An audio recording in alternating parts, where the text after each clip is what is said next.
அண்மை செய்தியை பார்த்து வருகிறோம். கனிம வள கொள்ளை குறித்து செய்தி சேகரிக்க சென்ற நியூஸ் தமிழ் செய்திக்குழு மீது நேற்றைய தினம் தாக்குதல் நடத்தப்பட்டிருந்த நிலையில் தற்போது பாஜக மாநில தலைவர் நயினார் நாகேந்திரன் கண்டனம் தெரிவித்திருக்கிறார். அது தொடர்பான அந்த அண்மை செய்தியை தற்போது பார்த்து வருகிறோம். தொடர்ந்து விவரங்களோடு இணைகிறார் நம்முடைய செய்தியாளர் சுப்ராமன். சுப்ராமன், வணக்கம். விரிவான விவரங்கள். வணக்கம்.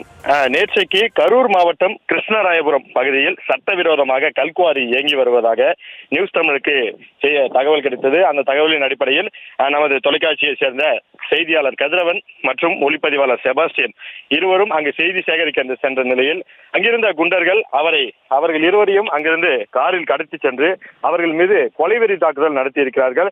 குறிப்பாக இந்த தாக்குதலில் ஈடுபட்டது ஸ்ரீரங்கம் சட்டமன்ற உறுப்பினர் பழனியாண்டி. அவர் தலைமையில் தான் ஒரு 60 பேர் கொண்ட கும்பலானது அவர்கள் இருவர் மீது தாக்குதல் நடத்தியதாக சொல்லப்பட்டது. அதன் பிறகாக அவர்கள் மருத்துவமனையில் அனுமதிக்கப்பட்டிருக்கிறார்கள். இந்த விவகாரம் தொடர்பாக தமிழ்நாட்டில் பல்வேறு அரசியல் கட்சி தலைவர்கள் கடும் கண்டனங்களை தெரிவித்து வருகிறார்கள். அந்த வகையில் பாஜக மாநில தலைவர் நயினார் நாகேந்திரன் தனது கண்டன அறிக்கையை வெளியிட்டிருக்கிறார். அதில் அவர் திமுக அரசை சாடியும் அதே போல காவல்துறை மீது குற்றச்சாட்டுகளை முன்வைத்தும் இந்த அறிக்கையை வெளியிட்டிருக்கிறார். ஊடகவியலாளர்களின் உயிருக்கு உலை வைக்க பார்க்கும் ரவுடிச திமுக எனும் தலைப்பில் அவர் அந்த அறிக்கையை வெளியிட்டிருக்கிறார். கரூர் கனிம வள கொள்ளை குறித்து செய்தி சேகரிக்க சென்ற நியூஸ் தமிழ் தொலைக்காட்சியின் செய்தியாளர் மற்றும் ஒளிப்பதிவாளர் மீது குவாரி உரிமையாளரான ஆளுங்கட்சி பிரமுகர் 50 பேர் கொண்ட கும்பலால் கொலைவெறி தாக்குதல் நடத்தியதாக வெளிவந்துள்ள தகவல் மிகுந்த அதிர்ச்சி அளிக்கிறது. அதிலும் பலத்த காயமடைந்த ஊடகவியலாளர்களை மருத்துவமனைக்கு அனுப்பி வைக்காமல் காவல் நிலையத்தில் வைத்தே காவல்துறையினர் கட்ட பஞ்சாயத்து செய்ததாகவும் தகவல் வெளிவந்துள்ளது.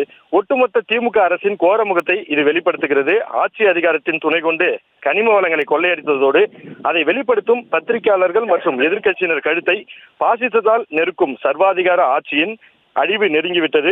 கொள்ளை மாடல் அரசு விரைவில் கோட்டையிலிருந்து விரட்டப்படும், ஊடக சுதந்திரமும் கனிம வளமும் பாதுகாக்கப்படும் என்று அவர் தனது அறிக்கையில் குறிப்பிட்டிருக்கிறார். குறிப்பாக நேற்றைக்கு இந்த நடைபெற்ற சம்பவம் என்பது தமிழ்நாட்டில் பெரும் ஒரு அதிர்ச்சிக்குள்ளான ஒரு சம்பவமாக பார்க்கப்பட்டது. குறிப்பாக ஜனநாயகத்தின் 4வது தூண் என்று சொல்லக்கூடிய பத்திரிகையாளர்களுக்கே இந்த நிலைமை என்று பல்வேறு அரசியல் கட்சி தலைவர்கள் தனது கடும் கண்டனங்களை தெரிவித்து வரக்கூடிய நிலையில் தற்பொழுது பாஜக மாநில தலைவர் நயினார் நாகேந்திரன் ஊடகவியலாளர்கள் தாக்கப்பட்டது தொடர்பாக தனது கடும் கண்டனத்தை தெரிவித்திருக்கிறார். விவரங்களை வழங்கியமைக்கு நன்றி சுப்ராமன்.